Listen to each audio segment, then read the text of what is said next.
nelayan di Desa Teluk, Kecamatan Labuan, Pandeglang, Banten. Sulitnya mendapatkan BBM jenis solar di sejumlah tempat pengisian membuat mereka tidak dapat melaut. Kondisi ini membuat para nelayan terancam kehilangan pekerjaan mereka. Inilah kondisi salah satu tempat pengisian bahan bakar solar untuk nelayan di Desa Teluk, Kecamatan Labuan, Pandeglang, Banten. Menurut keterangan warga di sekitar lokasi tempat pengisian bahan bakar ini sudah tutup sejak 1 pekan terakhir dan tidak melayani pengisian bagi para nelayan. Ditutupnya tempat pengisian bahan bakar ini membuat ratusan kapal hanya bersandar di dermaga dan tidak terlihat satupun nelayan yang melaut. Mereka hanya terlihat memperbaiki jaring serta perahu, dan seorang nelayan mengatakan jika harus membeli di SPBU, mereka harus menempuh jarak sekitar 2 km dan menggunakan jasa ojek, sehingga dana yang dikeluarkan semakin banyak. Para nelayan berharap pemerintah tidak mempersulit kondisi warganya, apalagi ada rencana bahwa bahan bakar akan dinaikkan. Jadi, ya udah jadi. Solarnya ditaikin. Ya agak susah sih nelayan mah. Parah gitu. Agak sedih. Soalnya kita kan ikan kadang-kadang dapet, kadang-kadang enggak ya. Nah, mending aja ikannya naik. Kadang-kadang ikannya teban naik tuh, turun harganya. Kalau ikan banyak aja udah turun, kan solar kan. Ya, kita beralih ke Magelang, Jawa Tengah. Kawasan wisata Candi Borobudur kini dijaga ketat untuk mengantisipasi isu teror dari kelompok ISIS di Indonesia. Aparat keamanan mengoptimalkan patroli dan menjaga ketat semua pintu masuk menuju kawasan candi ini. Beginilah suasana pos penjagaan pintu masuk 7 di kompleks kawasan Candi Borobudur. Pintu ini merupakan salah satu pintu VIP bagi pengunjung yang hendak menuju Candi Borobudur. Biasanya di pos ini hanya petugas keamanan internal yang berjaga-jaga.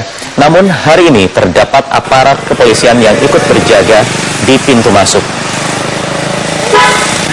Bahkan setiap kendaraan harus melalui pos tersebut dan menjalani pemeriksaan.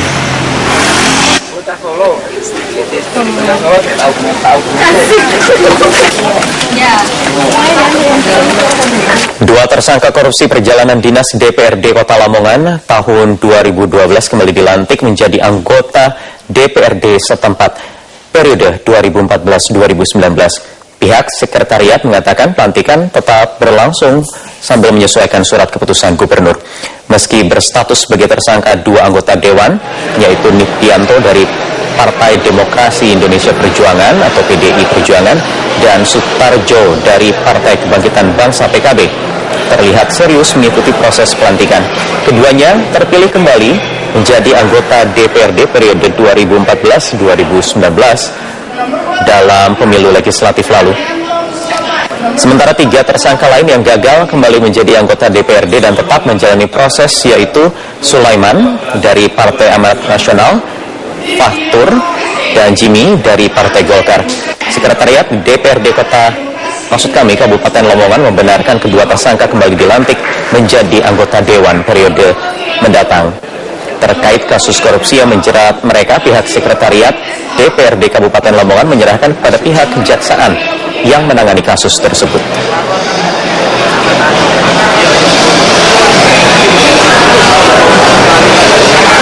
Ya, demikian Headline News. Anda bisa mengikuti berita-berita kami dalam situs www.metrotvnews.com. Headline News berikutnya akan hadir pada pukul 15 dalam program Metro Sore. Sampai jumpa. Salah satu spesies kura-kura raksasa langka dan tertua di dunia ditemukan mati di Taman Nasional Galapagos, Ekuador. Kura-kura raksasa ini usianya diperkirakan mencapai 100 tahun. PP The Missionary, demikian julukan bagi kura-kura raksasa penghuni Taman Nasional Galapagos, mati setelah mencapai umur 100 tahun. PP dilaporkan mati pada hari Jumat waktu setempat. PP merupakan salah satu objek favorit para fotografer di Galapagos, Ekuador, yang dipercaya sebagai kura-kura terakhir dari spesies Selonoidis abingdoni. Spesies ini menjadi simbol kepulauan Galapagos dan menjadi salah satu inspirasi Charles Darwin dalam melahirkan teori evolusi. PP ditemukan oleh seorang nelayan pada tahun 1940 yang kemudian dipelihara oleh keluarga nelayan di San Cristobal Island dan untuk pertama kalinya mendapat sebutan PP. kemudian pada 1967 PP diserahkan kepada Franciscan Missionary yang kemudian mengubah namanya menjadi PP The Missionary.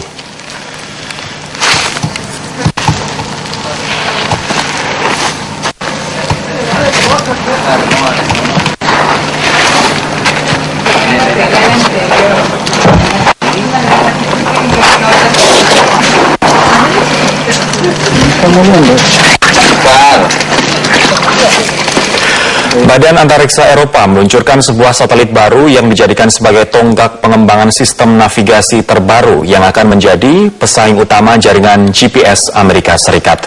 Satelit pendukung jaringan navigasi Galileo ini diluncurkan dengan menggunakan roket Soyuz dari Kourou, Guyana, Prancis pada hari Jumat waktu setempat.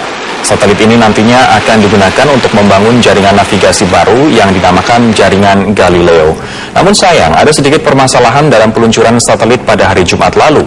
Badan Antariksa Eropa selaku pihak pengembang proyek ini memberikan pernyataan pada hari Sabtu waktu setempat bahwa satelit Galileo gagal mencapai orbitnya.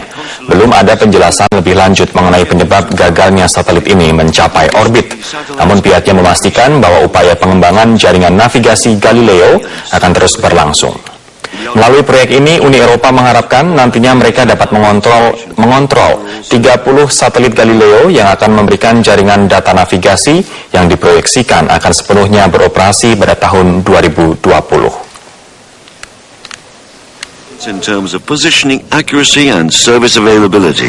Sebelum saya akhiri Metro Siang, saya akan ajak Anda untuk menyimak beberapa berita utama kami siang ini. Kerusakan jalan provinsi di Sulawesi Tenggara semakin parah, salah satunya di Kabupaten Buton Utara. Jalan yang penuh lumpur membuat kendaraan warga sering terperosok. Bahkan tidak jarang mobil terjebak lumpur selama berjam-jam. Kerusakan jalan ini menyulitkan warga dan jalur logistik. Puluhan warga di desa Lubuk Tua, Muara Kelingi, Musirawas, Sumatera Selatan keracunan setelah mengkonsumsi jamur yang diduga diambil dari dalam hutan sekitar desa. Akibat kejadian tersebut, 16 warga dilarikan ke Rumah Sakit Dr. Sodirin, Musirawas, Sumatera Selatan. Seorang wisatawan asal Sumedang hilang terseret arus saat berenang di pantai Pangandaran, Jawa Barat, Minggu pagi. Korban yang berenang di zona terlarang itu hingga kini masih terus dicari oleh tim SAR.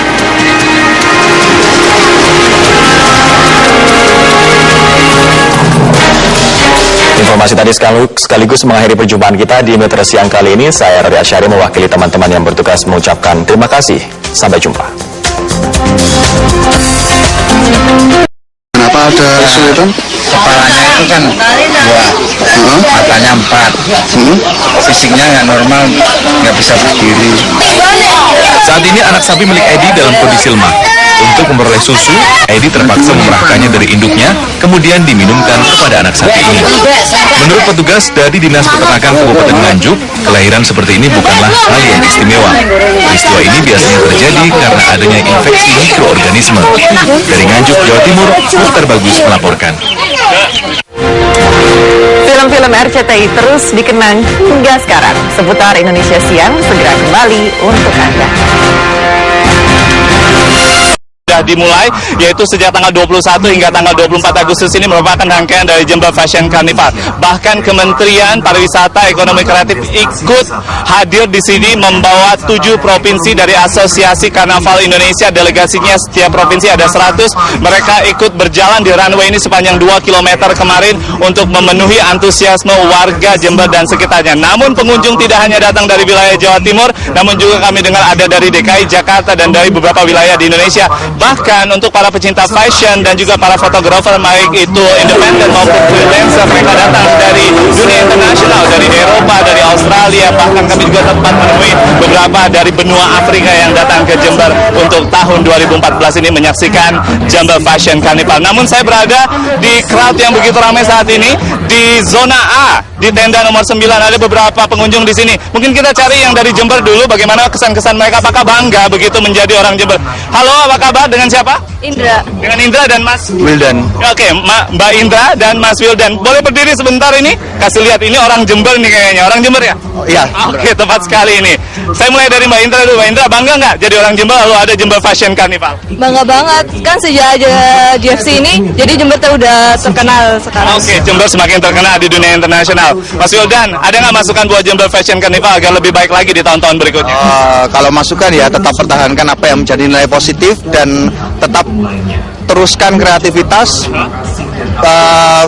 perbaiki segala kekurangan yang ada. Oke, dan nanti tentunya pengunjung akan lebih puas lagi ya. Oke, terima kasih dari Jember. Mungkin kita cari yang di belakang. Di belakang nih ada yang pakai kostum yang sama. Maksud saya seragam begitu. Saya akan lihat apakah mereka datang ramai-ramai dari sebuah tempat. Halo Bapak, apa kabar? Dengan Bapak siapa? Pak Arif. Pak Arif, saya lihat di sini Surabaya. Apa betul dari luar kota? Benar, betul. Kayaknya datang rombongan ini ya. Coba kasih lihat dulu rombongan, semangatnya mana? Mereka dari Surabaya, Rodi. Pak Arif punya kesan-kesan tidak melihat Jember Fashion Carnival, perhelatan internasional? Sangat bagus sekali ya, karena saya sudah yang kedua kali ini saya lihat ya, memang spektakuler sekali ya. Semakin baikkah setiap tahunnya, Bapak? Semakin baik saya rasa, ya. Apa harapan Bapak yang akan Bapak lihat hari ini? Bapak ingin melihat apa atau ingin mengabadikan gambar apa hari ini? Saya ingin menggambarkan event-event yang akan dihadirkan pada hari ini, karena tiap tahun berubah acaranya. Setiap tahun berubah acaranya, temanya berubah begitu. Oke, mana semangatnya lagi Surabaya? Dan itulah informasi dan kemeriahan dari Jember Fashion Carnival 2014. Kembali ke Jakarta. Tunggu Anda memakai kostum yang super besar itu, Rifai Pamone melaporkan langsung dari Jember, Jawa Timur. Terima kasih atas laporannya. Pemirsa, kami masih akan kembali setelah jeda berikut ini dengan informasi menarik dari luar negeri. Salah satunya adalah salah satu spesies kura-kura raksasa langka dan tertua di dunia ditemukan mati di Taman Nasional Galapagos. Informasinya sesaat lagi.